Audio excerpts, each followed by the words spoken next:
So hi everyone, welcome to my YouTube channel, the CFA Buddy. This side your CFA Buddy, CA Tushar Grover is again here with the new video.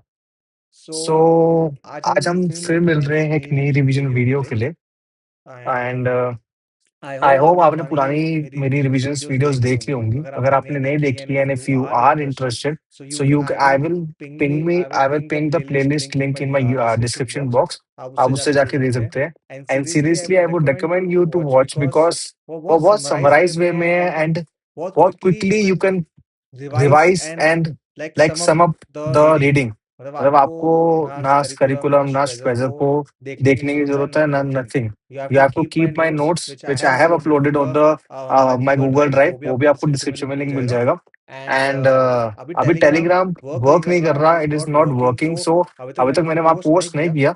Once it will start I will post on that as well. So वहां से भी अपने notes को access कर सकते हैं। सो अगर आप नोट्स को हैंडी रखोगे एंड साथ में मेरी रिवीजन वीडियो चला लोगे so it will be more than enough for you. आप उसको प्रॉपर कवर कर लोगे लेस टाइम के अंदर, ठीक है। सो अगेन एक हम नई रीडिंग है, रीडिंग 23 वर्किंग कैपिटल। सो हम उसके लिए वापसी मिले हैं एंड ये भी रीडिंग बहुत आसान है एंड बहुत जल्दी हम फटाफट क्विकली कवर कर लेंगे इन लेस देन 30 और 35 और 40 मिनट्स मैक्सिमम। आप इसको 1.5 या 1.6 1.75 you can speed up and आप फटाफट इसको कवर कर सकते हैं। And these are the notes जो मैंने बनाए हैं अभी के लिए एंड जो इसके फॉर्मल नोट्स है वो मैं कुछ टाइम में अपलोड कर दूंगा। टिल देन आप इसको रेफर कर सकते हैं। This are also very good notes, some of अच्छे से कर रखा है and you can do very well for that as well. ठीक है, तो स्टार्ट करते हैं फटाफट with working capital liquidity and try करेंगे इसको जल्दी खत्म करेंगे एंड सो दैट आपके लिए वो जल्दी हो कि आप फटाफट इसको जल्दी स्पीड में देख के एंड सम कर सके। ठीक है, सो फर्स्ट हम समझना चाहते हैं the cash conversion cycle. So the cash conversion cycle is a primary metric for measuring a company cash flow management efficiency. It represents the time required to convert investments in inventory and resources into cash flow from sales. So basically cash conversion cycle क्या होगी, कितनी जल्दी आप cash flow cash flow बना रहे हैं, कितना cash flow जल्दी हो रहा है, ठीक है। चाहे वो आपकी जो इन्वेस्टमेंट है वो आपकी इन्वेंट्री में टाइड अप होगी, राइट, या आपने जो सेल्स किया होगा, तो कितनी जल्दी आपके सेल्स से रिकवर हो रहा है in the form of debtor, कितनी जल्दी आपका इन्वेंट्री मूव अप हो रही है, इन्वेंट्री जैसे कि आपने बनाई कितनी जल्दी बिक रही है एंड कितना लेट आप पेबल को पे कर रहे हो, तभी आपका बेसिकली वो आपकी कैश कन्वर्जन साइकिल है, इतना कैश फ्लो आप जनरेट कर पा रहे हैं। सो तो cash conversion is a primary metric for measuring the company cash flow management efficiency, कितना अच्छे से कंपनी मैनेजमेंट कर पा रही है कैश फ्लो को and represents the time required to convert the investment in inventory and resources into cash flow from sales. So इसका formula है days of inventory in hand, days sales outstandings and days payable outstanding. ठीक है, सो कितना आप inventory convert, कितने दिन में inventory convert कर पा रहे हैं, कितनी जल्दी आप बेच पा रहे हैं, प्लस में कितनी जल्दी आप सेल्स को आप मतलब अपनी सेल की डेटर बना कितने जल्दी डेटर से रिलाइज हो रहा है एंड कितना लेट आप पेबल कर रहे हो, मतलब कितना आप आउटस्टैंडिंग रख पा रहे हो, उतना ही आपके पास कैश होगा। जितना अच्छा कैश होगा आपके पास, जितनी कैश कैश कन्वर्जन साइकिल जितनी लोअर होगी उतनी ही बेटर होगी ऑब्वियसली, ठीक है। सो इंटरप्रिटेशन ये है कि generally a lower CC is better because it indicates a company generate cash quickly and requires less capital for daily operations, ठीक है। उसके बाद हम इंडस्ट्री वेरिएशंस देखेंगे, तो इंडस्ट्री वेरिएशन है कि CC very significantly by industry. For instance pharmaceutical companies often have a high CC due to large inventory need while airlines have a low CC because customer repay for the tickets, ठीक है। सो CC very करता है by the industry. अगर pharmaceutical company से देखा जाए तो वहां पर हाई सीसी होता है क्योंकि लार्ज इन्वेंट्री नीड्स होती है, राइट। बट एयरलाइंस के अंदर लो सीसीसी होता है बिकॉज कस्टमर प्रीपे कर देते हैं टिकट्स को, पहले हमें टिकट्स को प्रीपे करके चलना पड़ता है, तो पहले ही हम सेल्स करते हैं तो वैसे हमें कैश फ्लो रिलाइज हो जाता है, ठीक है।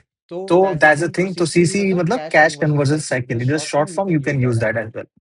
सो अगर हम रिवाइज करना चाहे तो लिख के भी देख लेते हैं फटाफट एक चीज।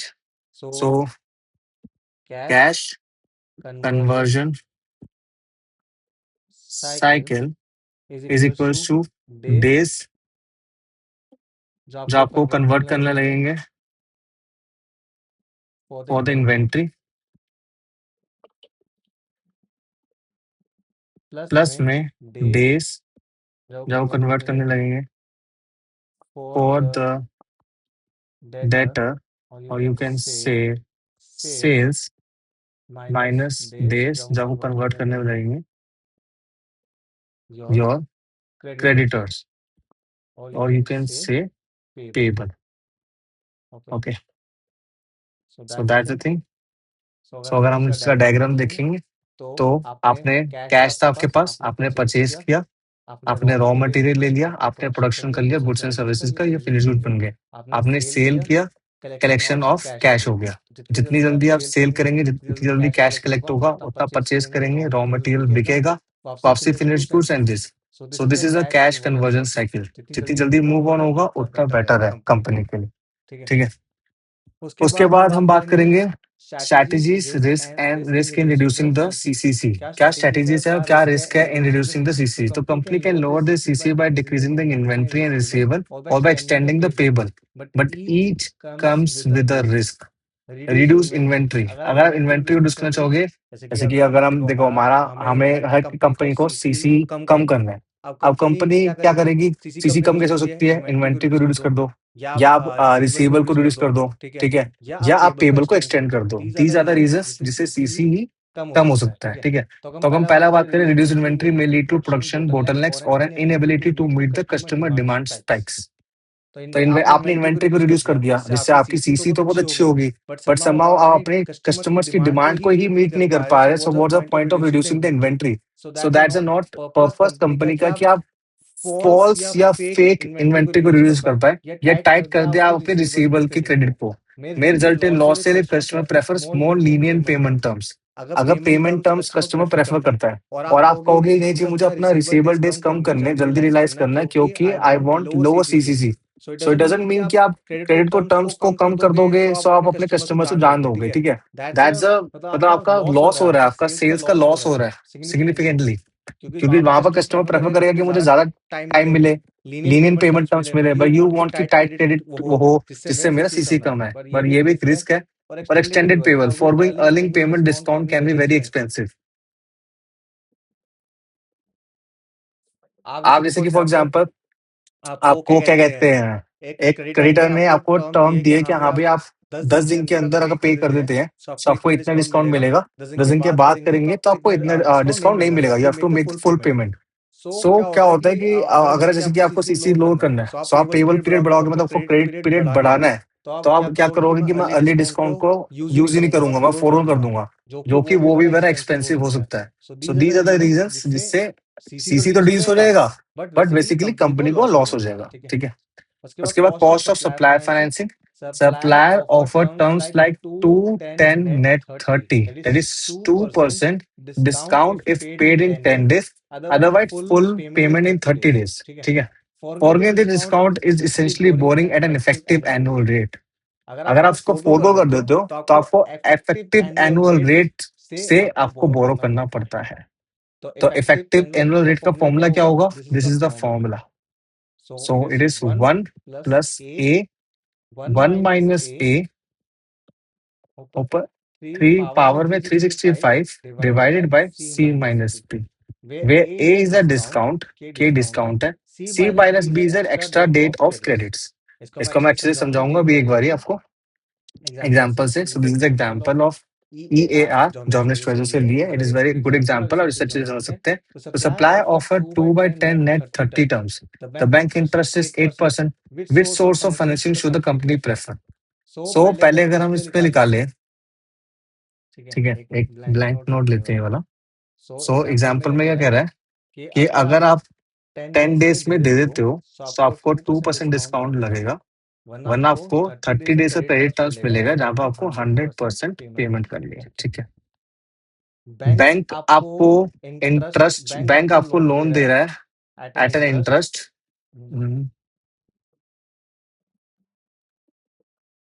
बैंक आपको इंटरेस्ट दे रहा है, मतलब एज लोन दे रहा है एट 8%। अब आपको निकालना है इफेक्टिव एनुअल रेट। अगर आप बैंक की जो ये क्रेडिट टर्म्स है इसको आप फोरगोन कर देते हो, ठीक है, तो कितना ईयर आएगा उसको हम कंपेयर करेंगे with bank interest, whichever is less we will take that option into consideration. ठीक है, सो फॉर्मूला क्या है? अगर आप फॉर्मूला देखोगे तो फॉर्मूला इज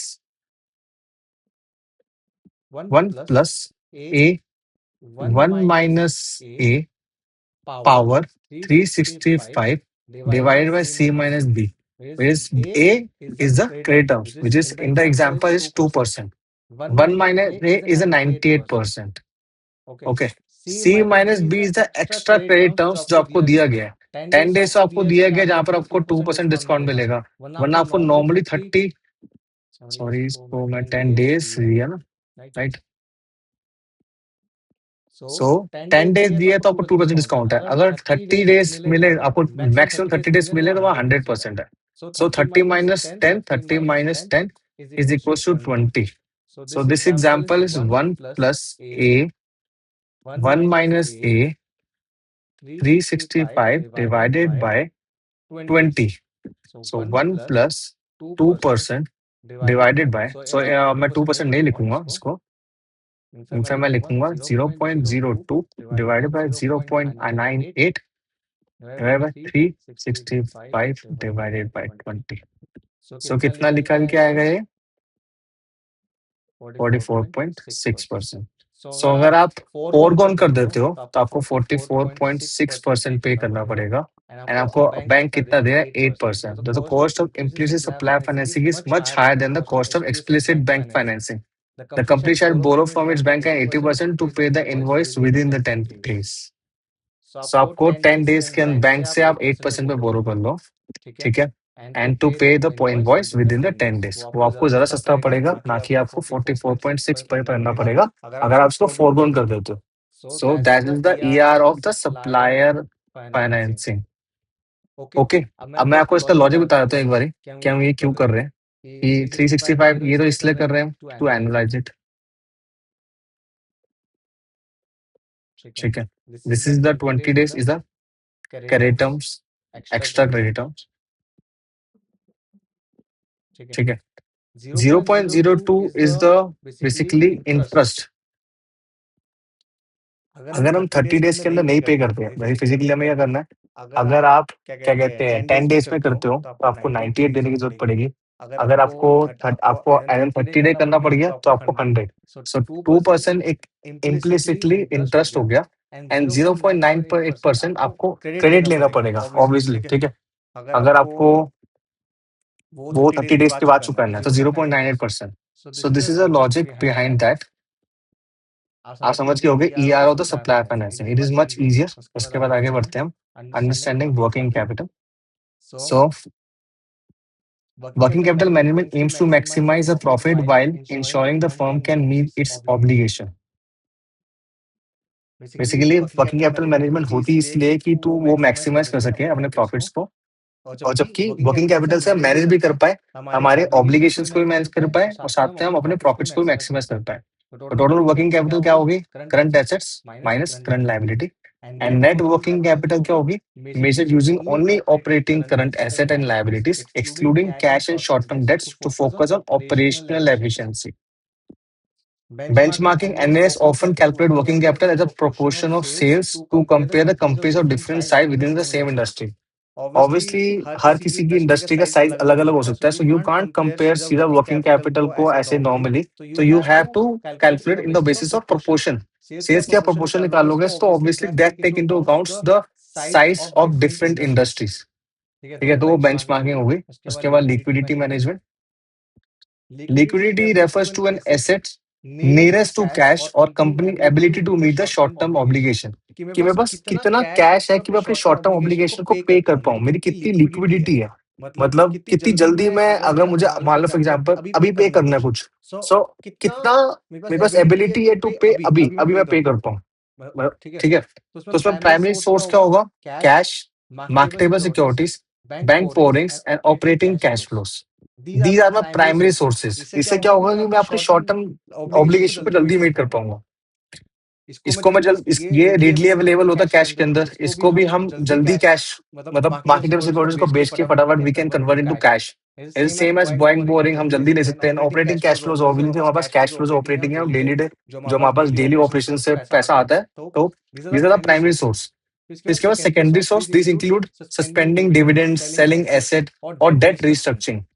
अब बाकी चीजों से लिक्विड सेकेंडरी सोर्स लिक्विडिटी कैसे आएगी? अगर आप डिविडेंड्स को सस्पेंड कर दो, आप डिविडेंड्स नहीं बांट रहे हो, क्या पैसा बच गया, या अपने एसेट्स को सेल करना चालू कर दो, या डेट की रिस्ट्रक्चरिंग करवा लो कि अब मुझे पहले 100 देने थे, मैं अब 80 दे रहा हूँ, तो मेरे 20 बच गए, तो that is secondary source. Using secondary source sends negative signal to the market and is often more costly. उसके बाद है cost of liquidity. This is a discount to fair market value when a company must accept to sell an asset immediately rather than waiting for a normal sale. Cost of liquidity क्या हो गया कि अगर मेरी market fair market value है मान लो 100 rupees for an asset, but मुझे अभी बेचना है उसको, मुझे पैसा अभी चाहिए, तो वो कॉस्ट ऑफ लिक्विडिटी होगा, तो अभी बेचूंगा। जरूरी नहीं है आपके पास बायर अभी रीडली अवेलेबल होगा, या जो मार्केट वैल्यू है he want to give you that. आपको अगर अर्जेंसी की नीड होगी, so he will use that, वो मौके को यूज करेगा, एंड ही डोंट वांट कि वो फेयर मार्केट वैल्यू पे लेगा, obviously it will buy at a less than fair market value. तो that's a cost of liquidity. This is a discount to the fair market value of a company must accept to sell an asset immediately rather than waiting for a normal sale. Normal sale तो फिर भी 100 पे हो जाएगी, but immediately में it is 80. So this 20 is the cost of liquidity. ठीक है, so cost of liquidity का example कर लेते हैं। So Dark Corporation has a sudden need for liquidity to meet its payroll at the end of this week. The company's source of liquidity and their costs are shown here. So marketable and cash and marketable securities की fair market value 100, liquidity cost is 0. Inventory receivable 200, liquidation cost is 15, and empty warehouse 300, fair market value and liquidation cost is 30. So total cost 600. Calculate the total proceed from all the sources, the cost of liquidity in dollars and in percentage. So इसका answer है, देखो ये हमारे fair market value होगी, ये इसकी liquidity cost की percentage होगी। अगर इसको हम इसके साथ मल्टीप्लाई कर देंगे, so these are in the absolute terms. Net proceed क्या है? 100 minus 0 100, 200 minus 30 170, 300 minus 90 2 110, so this is 480। So cost of liquidity कितना हुआ?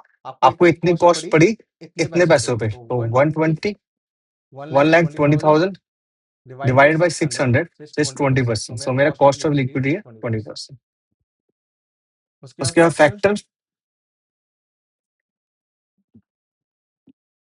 Factor affecting liquidity drags and pulls. इसमें क्या होता है? An increase in CC reduce the liquidity often caused by drags on liquidity when cash flow lacks, example obsolete inventory builds up और slow collection from the customers. Drag on liquidity क्या हो गया कि आपकी सीसीई बढ़ रही है, an increase in CC reduces the liquidity. अगर सीसी बढ़ रही है, इससे लिक्विडिटी रिड्यूस हो रही है। उसके रीजंस क्या क्या हो सकते हैं? ड्रैग ऑन लिक्विडिटी, आपके कैश फ्लो में लैग आ गया, आपकी इन्वेंटरी ऑब्सोल्यूट हो रही है, बिक नहीं रही है, वो डेज बढ़ रहे हैं, या आपके जो कस्टमर्स है वो से कलेक्शन नहीं हो पा रही, स्लो कलेक्शन हो रही है, उसे डेज बढ़ रहे हैं। So that's a drag on liquidity. Pulls on liquidity when cash flow accelerate, supply demand कर रहा है फास्टर पेमेंट, आपका सप्लाई फास्टर पेमेंट डिमांड कर रहा है, तो वो चीज भी बुरी है, drag on liquidity and pulls on liquidity, that reduces the liquidity अगर इंक्रीज इन सीसीजी कर रहा है। मेजरिंग लिक्विडिटी हमारी रेशियोज होती हैं, इससे हम लिक्विडिटी को नाप सकते हैं। It is current ratio, it is current asset by current liability. Quick ratio, it is cash marketable securities account receivable divided by current liability. This current liability excludes the less liquid inventory. And cash ratio, it is cash plus marketable security by current liabilities. ठीक है, सो this is, ये ऐसे में जा रही है। Current ratio में सारे करंट एसेट्स है, क्विक रेशियो में cash marketable security account receivable है, एंड कैश रेशियो में कैश एंड मार्केट सिक्योरिटी है, मार्केटेबल सिक्योरिटी है। दिस रेशियो इस सबसे ज्यादा लिक्विड है, क्योंकि ये सबसे ज्यादा कैश एंड मार्केट सिक्योरिटी या लिक्विड एसेट जो आप उसको तुरंत फटाफट कैश में कन्वर्ट कर सकते हैं। ये एग्जांपल है इसका। The information is available for the Drake corporation for the past 2 years। मेरे पास करंट एसेट है, cash and marketable securities account receivable inventory prepaid accounts. Current liabilities में है मेरा accounts payable accrued expenses short term notes payable, ये इसके amounts है। You have to find current ratio, quick ratio, cash ratio for each of the 2 years and comment on the trend in the ratio. So I'm giving you 5 minutes. आप please इसको video pause करके खुद calculate करना and then see my answer. ठीक है, so अगर हम answer की बात करें, so what is current ratio? Is current asset upon current liability. अब इसमें करंट एसेट क्या क्या होंगे आपके हिसाब से, बताओ। तो अगर हम इस ईयर का देखें, obviously same for this year as well, तो करंट इसमें होता है cash and marketable securities, accounts receivable, inventory, सारे करंट एसेट्स, प्रीपेड अकाउंट्स, ठीक है, less accounts payable, accrued expenses and short term notes payable. So this is in, ये करा हमने ऐड, ये हमने ऐड किया, दिस इज 1.99। और यही बात सेम विद 20x2, ये ऐड किया, दिस ऐड किया एंड 1.7 किया। अब क्विक रेशियो क्या होगी? क्विक रेशियो होगी cash and marketable securities account receivable divide by current liability. Current liability will be the same, आपको निकालना है कैश, ये कैश आ गया, अकाउंट रिसीवेबल हो गया एंड मार्केट जिसमें है नहीं, ठीक है। तो 98 120 54 1110, सो ये आ गया 1 0.58। उसके बाद cash issue, cash market security, current liability will be same, 98 यहाँ आ गया एंड 54 क्या आ गया, 0.45019। तो अगर आप देखोगे 1.9 से ये डिक्रीज हो गया, ये भी डिक्रीज हो गया and this is also decrease, all this are declining year on year, indicating that drake liquid is worsening. I guess आप समझ गए होंगे, बहुत इजी है, इट इज वेरी गुड, मतलब अंडरस्टैंडिंग के लिए बहुत अच्छा है, आपको बिल्कुल प्रैक्टिकली नॉलेज है सब कुछ। सो होता है approaches to the working capital management. So, firm choose their strategy based on their risk tolerance and cost of capital. Conservative holds high value of short-term assets and uses long-term funding. This is a low risk but result in lower profitability. Conservative तो ये होगा ना, मेरे short term assets है but long term funding है, तो मेरे पास short वो बेसिकली शॉर्ट टर्म ऑब्लिगेशन है ही नहीं है। सो वर्किंग कैपिटल मैनेजमेंट की इतनी ज्यादा, मतलब ये कंजर्वेटिव हम नेचर में चले गए कि हमें ज्यादा रिस्क नहीं है, तो इसका क्या होगा, प्रॉफिटेबिलिटी भी लो होगी, क्योंकि हमें लिक्विडिटी हमारी एक फटाफट आपको पेमेंट नहीं करनी है in the short term period, ठीक है। अगर ऐसे क्या होगा, आप होल्ड कर रहे हो लो लेवल और short term assets and relies on short term debt, मतलब आप लॉन्ग टर्म एसेट्स होल्ड कर रहे हो एंड आपकी जो लाइबिलिटी है वो शॉर्ट टर्म है, लाइबिलिटी है, तो आपको लाइबिलिटी पे करनी है शॉर्ट टर्म वाली, आपको पैसे चुकाने के लिए आपके एसेट्स है लॉन्ग टर्म वाले, so that's an aggressive nature. इससे क्या होता है, इसकी हाई लोअर कॉस्ट होती है but high risk of failing to meet the obligation. उसके बाद आगे मॉडरेट क्या है, funds permanent current assets with the long term capital and seasonal assets with the short term sources. तो परमानेंट करंट एसेट्स है जहां पर आपकी long term capital with long term capital and seasonal assets with the short term sources, तो बिल्कुल matching है यहाँ पे मॉडरेट के अंदर। उसके बाद शॉर्ट टर्म लिक्विडिटी सोर्सेज क्या है, firm should maintain a variety of alternative sources, variety of alternative sources and evaluate the cost of each source while securing source ahead of time to meet the spikes in the liquidity needs. आपकी liquidity needs के अंदर short term liquidity sources क्या क्या हो सकते हैं, factor the effect approaches to short term fund, short term funding को क्या क्या फैक्टर इफेक्ट कर सकते हैं, कंपनी साइज, स्मॉलर फर्म को लिमिटेड ऑप्शंस होते हैं ऑब्वियसली क्योंकि इनमें रिस्क बहुत ज्यादा होता है, credit worthiness which affect the interest rate on loan as well as operational restriction imposed, कितनी क्रेडिट वर्दीनेस, आप क्रेडिट वर्दीनेस अच्छा होगी तो आपको इंटरेस्ट रेट कम मिलेगा और ऑपरेशन रिस्ट्रिक्शन इम्पोज नहीं होगी, बट जितनी खराब होगी उसका वाइस वर्सा होगा। Legal system, develop economies with well different protection for lenders offers more funding alternative.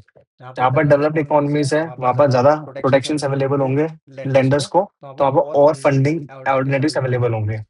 उसके बाद regulatory concerns, firm is regulated, firm in regulated industries such as bank and utilities have restriction on funding sources as well as amount raised. तो regulatory concerns भी होते हैं कि आपको क्या कहते हैं, बैंक्स और यूटिलिटीज के ऊपर वो उनके ऊपर रिस्ट्रिक्शंस होती है on a funding sources as well as amount raised and underlying assets, this are the collateral loans. जितना अच्छा लिक्विड एसेट्स होगा उतने अच्छा आपको लोन्स पैक्ड मिलेंगे, क्योंकि वो as a they work as a collateral, ठीक है। So these are the factors जो आपकी शॉर्ट टर्म सोर्सेज को अफेक्ट करेंगे and this is the end. I guess आपको ये चैप्टर्स इजी लगा होगा, मैंने बहुत जल्दी करवाया इस चैप्टर को क्योंकि इसमें कुछ भी नहीं है, बहुत इजी है and this revisions are basically for your last minute. मैं इसको लंबा नहीं कर सकता जस्ट बिकॉज कि आपको एक चीज समझानी है, वो नहीं हो पाएगा इस रिवीजन वीडियो के अंदर, जस्ट कि I want to make you फटाफट रिवाइज, कि आप फटाफट वीडियो देखें एंड इसको ओवर करें, ठीक है। सो आई गेस आपको ये एग्जांपल समझ में आ गया होगा। सो दिस इज द, इसमें जो न्यूमेरिकल एक तो ये रेशियोज है, you can consider that and आप लिक्विडिटी का एग्जांपल देख सकते हैं एंड ये भी इंपॉर्टेंट है आपका ईएआर वाला, so this is also important, so you can consider that. So ये नोट्स को भी अपलोड कर दूंगा, इससे एक स्ट्रक्चर नोट्स भी मैं अपलोड कर दूंगा, जैसे पिछले रिवीजन वीडियो में नोट्स मैंने अपलोड किए थे। सो that's the end from my side. I hope आपको ये लेक्चर अच्छा लगा होगा एंड मीनिंगफुल होगा, एंड आप इसको फुल यूटिलाइज करोगे टू द एक्सटेंट फटाफट स्पीड पे यूज करके फटाफट आपको निपटा देना। आप रिवाइज कर रहे हो, आप पहली टाइम नहीं पढ़ रहे हो, तो और फिर भी अगर कोई आपको डाउट आ रहा है इसमें, ठीक है, तो you can ping me up in my comment section, और मैंने अपना मोबाइल नंबर भी डिस्क्रिप्शन पे दे रखा है, so you can directly contact me and मैं उसका आंसर आपको दे दूंगा, कोई दिक्कत की बात नहीं है। So that's the end from my side. मिलते हैं नेक्स्ट वीडियो में। Till then Tata.